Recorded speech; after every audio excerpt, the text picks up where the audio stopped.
So now let's talk about the immune system, lymphatics and immune. So I had jumped the gun when I told you guys to read up on lung and gastro and metabolism. I mean, we could have done that, right? But usually I like to do the lymphatic and the immune system because we're already talking about cardiovascular, right? And so lymphatic starts, guys, with lymphatic vessels, right? And those lymphatic vessels are blind-ended vessels. Blind-ended vessels. And I apologize because I was told already that my handwriting is absolutely horrible. So lymphatic vessels, they're blind-ended. And their job is to absorb, blind-ended, they absorb 10%, 10 to 50% of interstitial fluid of all tissues, except for the brain. Except for the brain. So the fluid that bathes your liver, the fluid that bathes your kidney cells, the fluid that bathes every organ in the human body, it gets pulled back. Most of it, 90% of it, gets pulled back into the venous cell by albumin. Everybody follow? But that 10%, because of these blind-ended vessels that are inserted in the capillaries, guys, they're intertwined with the capillary. They're going to pull 10% of interstitial fluid. So it's like, think of it as like they're sampling. Sampling for what? Sampling for foreign material. That's what they're doing. They're sampling for foreign material. What kind of foreign material are we talking about here, guys? Viruses. So viruses, bacteria. What else? Fungi. What else? And protists. Protista. Which are unicellular organisms like amoebas, parameciums, things like that. These guys, they cause major disease. Funguses and protista. Well, we got fungi in our skin. I told you we're all, right? Bacteria, right? Both ends, right? We got it on our skin, right? I have my cousin's mother-in-law. She has MRSA. Anybody hear of MRSA? Yeah. Methicillin-resistant Staph aureus. So it's a Staph aureus that populates. It's very hard to treat. Now there's one that's worse. It's called MRSA. So you get this macrolides of vancomycin they use. If vancomycin doesn't work, then they got almost nothing. So you get this methicillin-resistant Staph aureus, one thing. But then when you try to treat it, vancomycin doesn't work. Now it becomes vancomycin resistant. Now you're talking about MRSA. This stuff is not good. You can look it up. NIH has all these kinds of articles on it. These very hard to treat, extremely hard to treat, and it's becoming more and more common. Sure enough, NIH has done a study on it because it's becoming common as an infection in the eye. In the eye, an antibiotic-resistant form of Staph aureus in the eye. Now, that's a direct connect to the brain. You know, if your eye gets infected, you see, it's a huge problem. Separate, you're going to lose your sight. So she's already, she luckily one eye, she got it. She went in for some simple cataract procedure and she got the MRSA. So I told my cousin, that's nosocomial. That's the hospital's problem. Yeah. I said, I said, make sure you detail. I said, get yourself a lawyer. I said, we got a paper. I said, get yourself a lawyer. I said, because when you go to court, that's nosocomial. Hey, all that, hospital's got to pay for it. Whatever you put in, hospital's got to pay you back for it. Yeah, because the insurance is going to pay for it.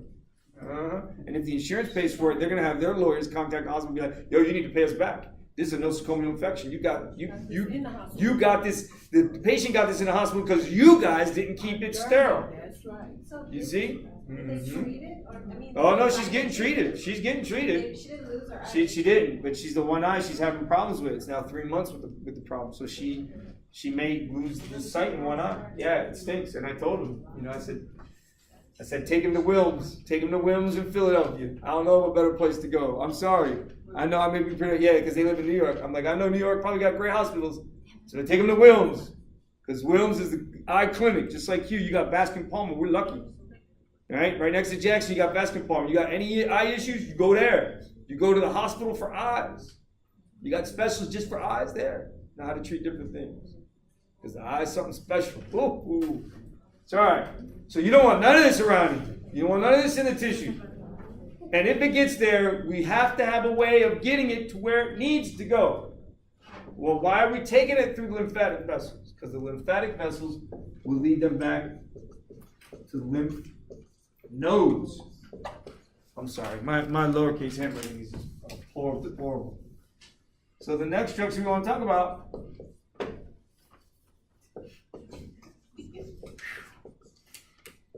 I just get so excited. Lymph nodes. So lymph nodes, guys, are where that interstitial fluid is going to go. And of course, if this stuff is going in there to it, then what? I just created this little organ that wants to have these guys in here? Now, what do you think is really going on? That in here, we got those cells. These guys, you see why in 2085 I taught you about the hematopoietic stem cell? Because I don't need to have to go over. I wouldn't have to. Sure enough, I will. Right? But I wouldn't need to go over it. And as you go over it, it becomes second nature. It only takes you 2-3 times, you write it out. You see, you never forget it. That's how I did it.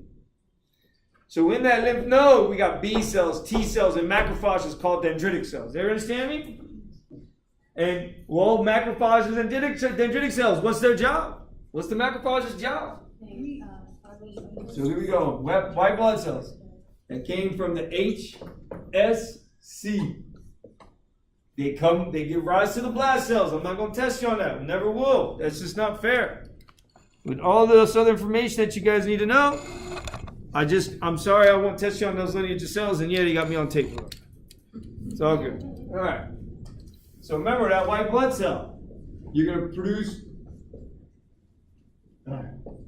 granulocytes. And those are the neutrophil, the basophil, the eosinophil, and the mast cell. And then those are granuloblasts. There we follow? Then the agranuloblasts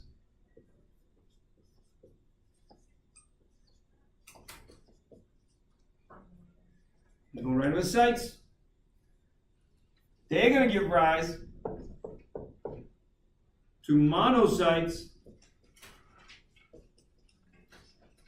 and lymphocytes.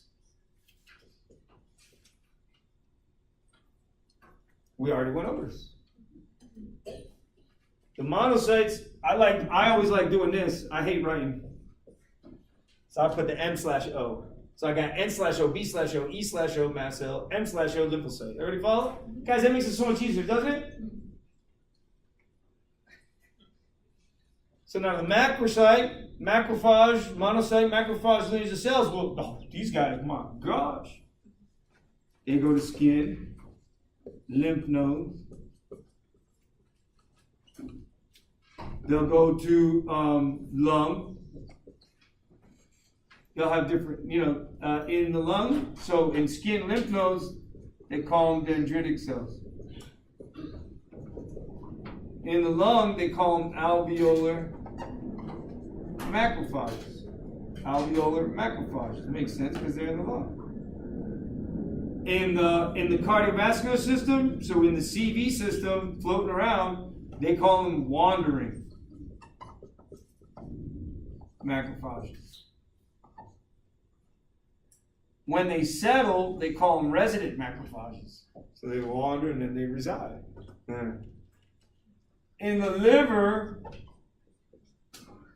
they call them Kupffer cells.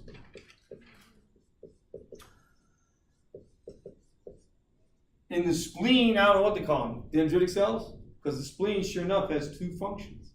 It's lymphatic, and its other job is to break down red blood cells. So your spleen is a key component to filtering your blood of gram-negative bacteria, specifically Neisseria. Why are we worried about Neisseria? Little kids go to school for the first time, don't they? And when they go to school for the first time, I'm sure she doesn't remember this, but you know, when she was a kid in pre-K, if she went to pre-K or she went to school at 3, the kids slobber on everything, right? Snot's coming out of everything, it's getting on everything, it's going on everything, and the kids are putting everything in their mouths, yeah?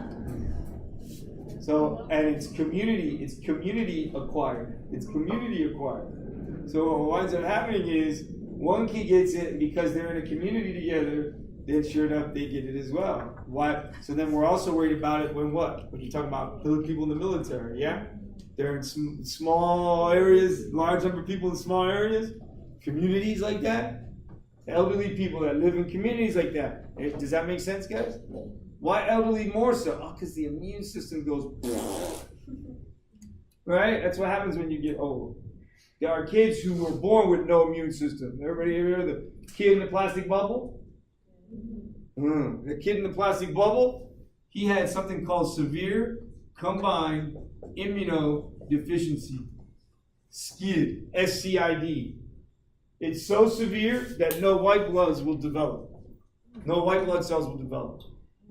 Now neutrophils, guys, neutrophils, basophils, and eosinophils. Neutrophils, remember, they're neutral staining granules. And it's not that they don't have granules, they do have granules.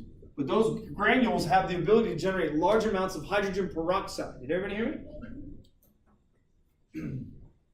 They have hydrolytic enzymes as well that aid the macrophage in destroying what's foreign. You understand?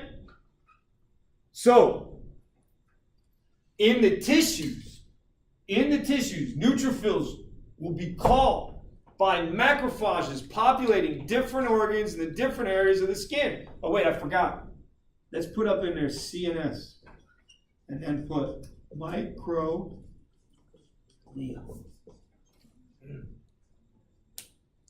They go in before the blood-brain barrier is formed, and they stay in, always and forever, in the brain tissue itself, to aid in removing and repruning the brain, aiding the brain. This is the connection, guys. See that right there? That's a connection. Because all these are still white blood cells. And so that means that the brain itself has a direct communication with immune and immune with brain. Sure enough, in Scientific America this month, in August, right, or last month, there's an article that proves, separate of the fact there's microglia in the brain, that we now know that there's lymphatic tissue and lymphatic cells reside within the dura mater and communicate with the brain regularly to keep the brain operating properly. What? That's amazing. That is so cool. Because isn't our immune system primed by what we get exposed to? So is our diet truly impacting our brain? Oh, it is. Separate of what we eat and how we feed our brain, how our immune system communicates to our brain based on our overall microbiome will determine our overall health, mental well-being, as well as physical well-being. You understand that? This is an amazing time, man, in science. We're starting to learn all kinds of new things about the human body. Things that we didn't know about before, because we used to think dura mater was, I didn't know anything about dura mater other than it was the bag. And I put my water bottle in. My water bottle being my brain and spinal cord, my bag being my dura mater. Right? And then it leaks out. Of course, you know, I rarely find a bottle that doesn't leak at some point or another.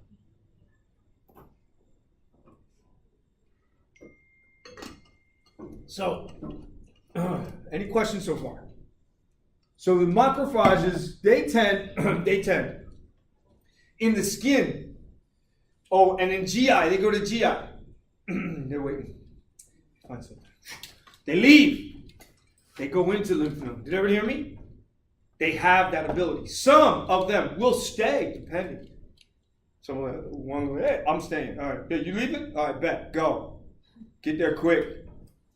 Let the dendritic cells know in the lymph node. Did everybody hear me? Let the dendritic cells know in the lymph node that I found something that doesn't belong here. Meanwhile, while you go over the lymph node, me staying in the tissue, I'm going to call it neutrophil. Neutrophil's on the other side of the blood vessel. So I have to send signals that would allow the cells to separate and the doors to open so that neutrophils can squeeze through the cardiovascular system and come into the tissue area. It's called diapedesis. Did everybody hear me? Chemiotaxis and diapedesis. So neutrophils have the ability to chemiotact. They go chemiotaxis and then diapedesis. And that allows for margination. So that's how I squeeze. That's how my neutrophils get into the tissue that's infected or that's damaged. Because we're going to assume if the skin gets damaged, hey, we're going to assume there's bacteria present. Neutrophils are going to come in immediately because the macrophages are calling upon that. So the macrophage, guys, these monocyte macrophages, they secrete chemokines.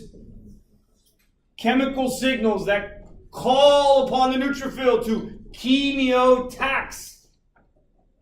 Taxis.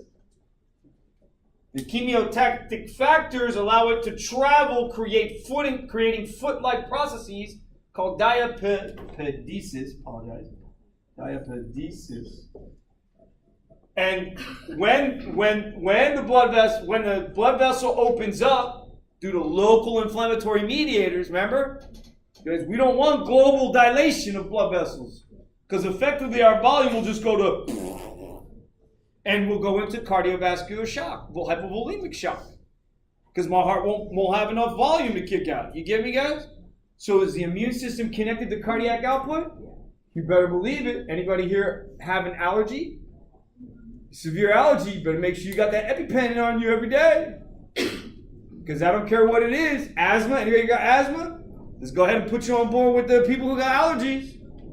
Ah, my little one. You walking around with a pen? Did they give her the pen already? Did she learn how to use the pen? No. She doesn't have severe asthma. So hopefully she'll grow out of it. Kids' lungs are small, but what I encourage you to do, get it running. Ride and bike, whatever you can to help increase that airway, and they'll grow out of it. If you get them exercising regularly, they'll grow out of it. If not, then they run the risk. Some, even though they do exercise, they'll still get it. Do you have asthma? Husband or father have asthma? Anybody in the family has asthma? So, this is what it is. Some people just get it young. Some people get it older. There's other allergies out there. Anybody know like celiac disease? Anybody ever got celiac disease?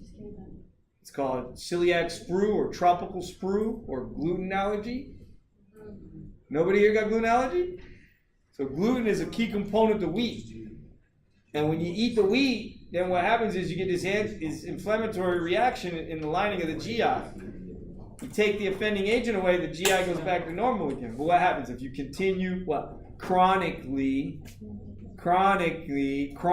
inflammation, changes the architecture of the GI wall forever, leads to cancer. Chronic inflammation leads to cancer. Any one of these can cause chronic inflammation. The chronic inflammation can lead to cancer. You understand? Because why? Because I'm stimulating all these cells.